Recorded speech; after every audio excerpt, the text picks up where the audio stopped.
Welcome back, everybody. So in the last video, we just showed you how to restring the arms on a more modern all bisque Helen Kish doll, actually. And now we are back with Doll Dr. Sandy, and she is going to show us she is going to restring an antique ball jointed composition doll. She's going to take one head off and put on a more desirable head. So this is something that you can do at home. And if you don't want to, you can have Doll Dr. Sandy do it. You just have to get on her waiting list because she is a hot ticket in this town. So we are going to turn the camera around and check it out. So Sandy, thank you so much for being here with us. It's a pleasure to be here. This is a really big deal for the doll community to see this, because this is, wouldn't you say, is probably your #1 repair request? Oh, absolutely. I do doll repair, doll restringing is 95% of what I do. Right. And this is one of the most common dolls. This is a 15-part ball jointed body. This is made of paper mache and wood with a bisque head. So we have to be careful to make sure that the head is safe. Even though we're transferring heads, we still want to make sure that both heads are safe. Absolutely. So the first thing we do, the thing you can see that is wobbly, terribly in need, the first thing we do is to cut off the old cording. And I generally start at the knee. I don't want to put any kind of, I don't want to pull this and have it go thwack anything up inside the head that could damage the bottom of the neck. The head is connected to the legs and the hands are connected to the hands. So we do this separately. If I cut this here, pull this out, I should be able to, without pulling this too much, be able to separate the head and get all of this stuff out of there. So you guys are tuning in. We're here with Doll Dr. Sandy. She is a Ruby Lane shop owner, and she has a doll hospital, and she is very backed up with work, and it is so nice of her to share us some of her tips. She is just so good at this. Ooh, sometimes so we're cutting off all of the old cording. And try to leave everything the way that it is. You don't want to. It's easier to put the puzzle back together that way. Right.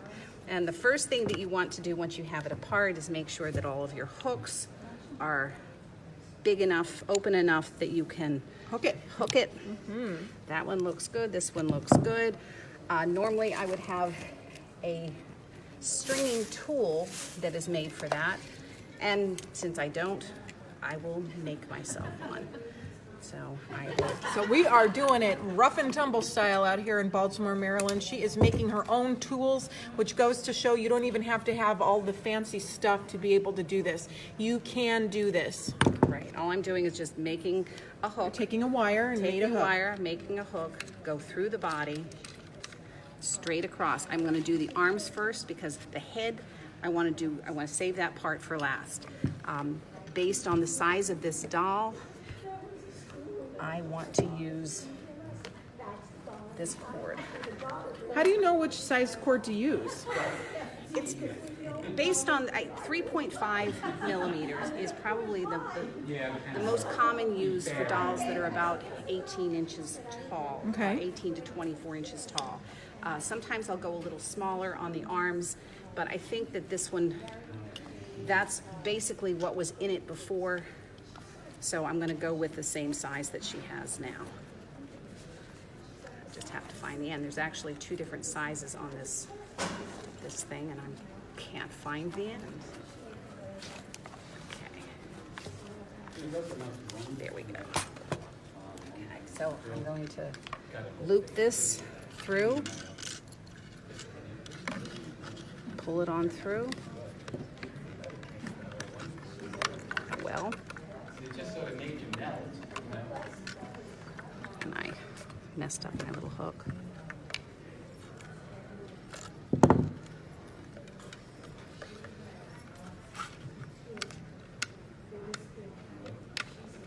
Pull that through.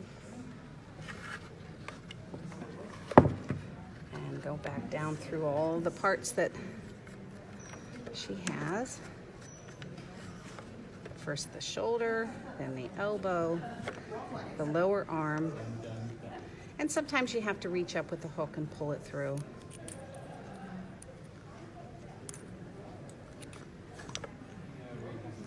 And the hand. And since I was careful to keep the hands on the right side and the left side of the body, I don't have to sit there and worry about whether I just put it on the wrong side. I'm gonna clamp this off because I have this tight and I want this one to be tight. But sometimes if you wait till the end, then it's difficult to get everything tight at the same time. So the lower arm. Again, I need to use the hook. Reach up in there, grab that. You're doing this like bam. I do this like bam. This is my go-to thing to do. Love it. I can do this in my sleep. If you're watching, share the video. This is so important for doll collectors to learn, because you can do this at home. You can have Sandy do it, but you're gonna have to wait because she's got a waiting list. But a simple restringing, I think everyone can do. Absolutely. Especially on a doll like this. Absolutely. And they all need it. They all need it. They all do. I've gone through the sales room here and quite a few dolls. Now I've got this tight Looks so that great. she'll be able to pose, she'll be able to do all that she needs to do down the road. Okay, so I always start at the lower left leg. It's just what I do. So you go from the top. I've decided to put the cord on the back side of the cord that goes from arm to arm. You don't want to split the cord. So if you go behind, and it's different, you have to kind of base it on where it is. You also have to pay attention to whether there's a rod that goes front to back or side to side that was used there in the manufacturing process, because sometimes that will get in the way. You do not want to split that either. So figure out the length of your cord. I'm going to want to go. I know you're just eyeballing it. But I'm eyeballing it so that I can see that this is about how much I need. I don't want to waste any. I'm not going to cut anything off. Okay. I'm going to clamp this just so that I don't pull one through accidentally and then lose the end. I want to bring this up and out.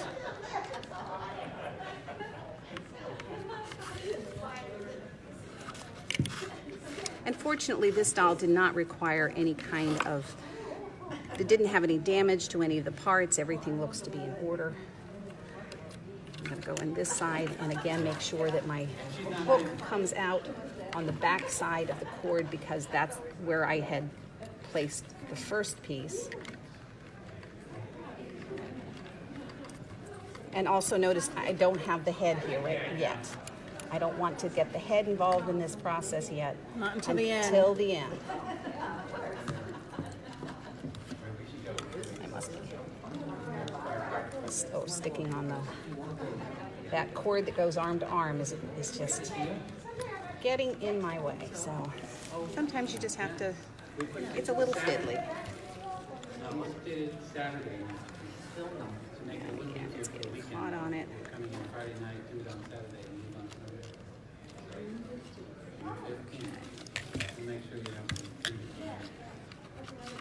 Okay, so it's come through. We got that through. Okay, so this doll is this head. This was the original head. Right. And you just took out, what did you just take out? This is the wooden neck button that has hooks on it. I'm going to pop that back down in here. I seem to have lost one of the hooks. I thought they had, there were two hooks attached to this. All right, let's show that. Okay. I'm going to close this up just so that I know that it's not going to be falling off again. Make sure those hooks are closed, everybody. Yep. And now I want to make sure that this one is open enough. This one is open enough. I want the cords to be separated. Sometimes I'll create one large hook, sometimes separate. This is just one way of doing it. So at this point, I want to try to keep pressure on this. So I'm going to change this one, the clamp, move that up a little bit, use my hook to reach up if you look, people, I often restring dolls and see that someone has put the thighs on wrong. The dimples on the inside are always together. Like that. Okay. Right, they're always like this. So make sure that the dent is on the inside of the thigh. So you go up. Luckily, this one does not have any kind of obstruction. Sometimes there's another rod in there. And this one is good. This one come down through the knee joint or knee ball. And grab that. And again, make sure that the hook is open enough that it will capture. Okay. So now I want to try to tighten up. Look at that. You make it look like magic. It is. Okay, so this is where you just kind of, you have to kind of know how tight it should be. You don't want it so tight that she's flopping up. Okay. You don't want her kicking, as they say.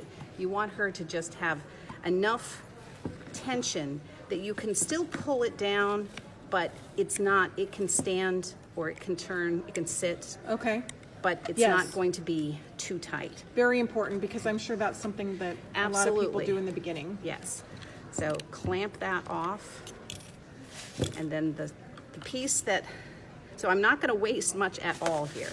I'll be able to use Which is this. good. This cord is not cheap. No, it's not cheap. Do you get your cord online? Yes, I Okay. do. Can I tell you where I get it? Yeah. I get it through Monique out of California. They sell it in the 5-yard hanks, which is this. Or you can get it at, get the 100. And you can see I usually get the 100. Right. These are not full spools because I have a shop nearby and the rest of it is at the shop. I carry it in my car. I'm always prepared to do a restring. I love that about you. You are always prepared to restring a doll. Yes. Pull over on the side of the road. I can do it for you. Absolutely. Sandy, where is your shop? It's in Timonium, not far from here. Wonderful. Yes. Sandy, can I bring you a couple of patients?